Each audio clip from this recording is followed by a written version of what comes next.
Welcome back to this edition of World Talks. I'm Anna Kalczyńska. Good morning. 2 North Korean soldiers have been captured by the Ukrainian forces. This apprehension constitutes a clear fact documenting the North Korean involvement in the Russian invasion of Ukraine. As the Security Service are interrogating the soldiers, Ukrainian President Volodymyr Zelenskyy said he is prepared to hand over captured North Koreans to Pyongyang if reclusive leader Kim Jong Un can arrange a prisoner swap for Ukrainians held in Russia. Mike Waltz, in a Sunday This Week interview in ABC television station, mentioned that President-elect Donald Trump plans to establish relationships to end the Russia-Ukrainian war. To discuss all these developments, I'm joined by Milan Lelich, Political Analyst, RBC-UKRAINE. Good morning, sir. Thank you for being with us. Good morning. Thanks for having me. Ukraine's President Volodymyr Zelenskyy said on Sunday Kiev is ready to hand over captured North Korean soldiers to their leader Kim Jong Un if he can facilitate their exchange for Ukrainian held captive in Russia. Do you think it's possible? Well, frankly speaking, I doubt that this is really possible. We should try, definitely, because still thousands and thousands of our people, both military and civilians, are held captive in Russia. So we need to set those people free by all means. And if this is the means, then it should be tried, definitely. But I doubt, because we all keep saying during all these almost 3 years of the full-scale war that Russia really doesn't care about its own soldiers, and this is true. And if Russia doesn't care, then North Korea obviously doesn't care twice or thrice as much. So we all know that these guys were sent by Kim Jong Un to help his friend Putin in a role of a true, pure cannon fodder. And lucky for them, they managed to stay alive, unlike almost 300 of their people, of the North Koreans, who are already dead, according to the reports. So, okay, we should try, but I don't think that really Kim Jong Un is very much interested, and that he can really facilitate something with Putin. We'll see, and also we need to ask also these guys really if they do want to go back, because as far as I understand the situation in North Korea, obviously I've never been there, but I've read and watched tons of reports of people who were, that their fate after their possible return in future will be disastrous, obviously, both for them and for their families. There is no good way of life for these guys who were captured. That's very sad, obviously. But one of the men said through an interpreter that he did not know he was fighting against Ukraine, and that he had been told he was in a training exercise. So what else do we know about the interrogation taking place? Well, all these, this all has reminded almost all the Ukrainians the very first weeks and even months of the full-scale war, when thousands and thousands of Russians were captured. And almost not like 99% of them, they told, no, we were just on drills, on trainings. We didn't know that we go to Ukraine and so on. So it all recalled us very much of the situation. Obviously, they were not sincere. If these guys are sincere that they really don't know, maybe there is such a possibility, because they are really very far from come really very far from here. Possibly they do not even understand at all any differences between Ukrainian and Russians. This is absolutely unknown territory, part of the world for them. I don't know if these guys even are taught in schools that Ukraine is a country. I doubt so, that maybe they have never heard that such a country exists, possibly. But who knows? Well, they were asked about how they got captive and how they got captured, and they were also asked if they want to stay or if they want to leave.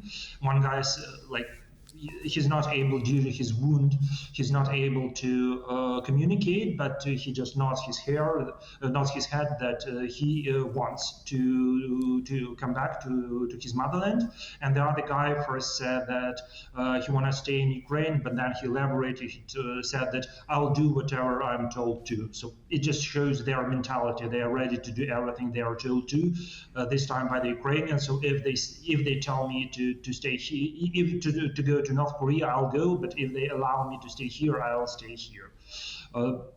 Okay, but let's see the developments. Let's see any reaction if there will be basically any reaction from a North Korean government, because frankly speaking, I doubt it. So they all really deny the very fact that their troops are fighting against the Ukrainians in the Kursk region, which is already confirmed by hundreds or thousands of video footage, but still they deny the fact. So I think that they will not pay any attention to the fate of these two captured guys. So let's discuss the potential for ending the conflict now for a second. The next National Security Advisor in Donald Trump's administration, Mike Waltz, in a recent interview for ABC television station, mentioned that President-elect plans to establish relationships to end the Russia-Ukraine war. So what steps would be necessary to lay the groundwork for such diplomacy? Well, first of all, what's really absolutely obvious that Trump and his team, but most importantly himself, they all understood that this war cannot be, like they say, settled in 24 hours. So this is not how it works. They understand that it's going to take at least weeks and months, probably many months. His special envoy Keith Kellogg, he already mentioned about 100 days, which is three plus months. So want to at least start any negotiations. Well, in the very same interview, Mr. Waltz also said that some stabilization on the battlefield is needed, as I quote him, which is, in his opinion, Ukraine should lower their conscript age to 18, so that we will have hundreds of thousands of new soldiers on the front line. And this is, well, as he has said, again, as Waltz has said, if the world has put all in on democracy, Ukraine should also put all in. So it means that if we help you, if you want us to keep helping you, then you should do a lot on your own. But so Ukraine is doing a lot, obviously, but basically they think that there are some resources, for example, like lowering the age and so on, and this will be like this framework for some initial negotiations. Well, let's see. I think that maybe as soon as next week some new developments may arrive, because on Monday Donald Trump going to become a president officially after the inauguration, and so he'll have his hands free to do all the actions. And maybe we expect that Keith Kellogg will visit Ukraine, because there were talks about, he planned to visit Ukraine in January, but then he postponed his visit after the new inauguration. We'll see if he also, after Kiev, if he visits Moscow and to talk to the I don't know, basically not Putin, but someone from the Russian government, perhaps, so, to understand what's going on. But again, it's so much early to say, because I read, as everyone who follows the Ukraine story, I every day read tons and tons of stories in Western media about some negotiations and prospects, and different sources tell another sources something going to be settled in a month, in a week, in 3 months, in 4 months, and all this stuff. But here on the ground, I live in Ukraine, and I also have my own sources, both inside Ukrainian government and abroad. Those sources all claim that it will not be solved as easily as many people think and hope. All right, so expectations are big, but also no naivety on the Ukrainian side. So how significant is the potential meeting between Trump and Putin that has been advanced, and what role could it play in shaping the course of the conflict? Well, first of all, it depends on the very framework of this meeting. Either it's going to be a bilateral between Trump and Putin or a trilateral between Trump, Putin, and Zelenskyy. This will be two very, very, very different stories, obviously. First of all, as Waltz said, that he expects at least a phone call between Trump and Putin, which will also, I think, be like big news, because I think that Donald Trump still I think he understands our position, Ukrainian position, our demands. Well, he may not agree with some of the demands. He may think that they are a bit exaggerated and all this stuff, which also Mr. Waltz hinted in yesterday's interview. But I think that he really does not understand Russian stance on that Russia is really not interested in ending the war as of now and so far, and in the foreseeable future as well. So I think that for Trump's understanding, it's gonna be useful.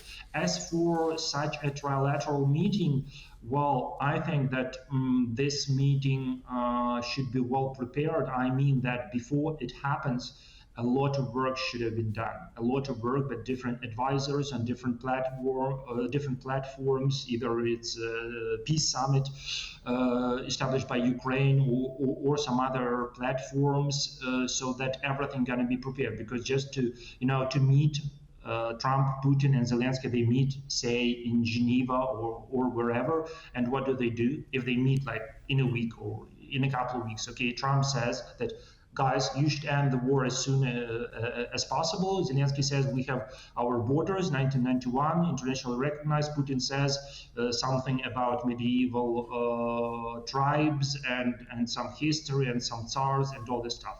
So how could you do what an outcome of such a meeting is going to be? So it should be very well prepared. So I very much doubt it's going to happen in the next several months.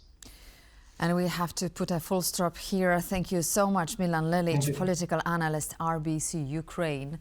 And that's it in this edition of World Talks. Thank you very much for watching. But please stay tuned to TVP World. News is coming next.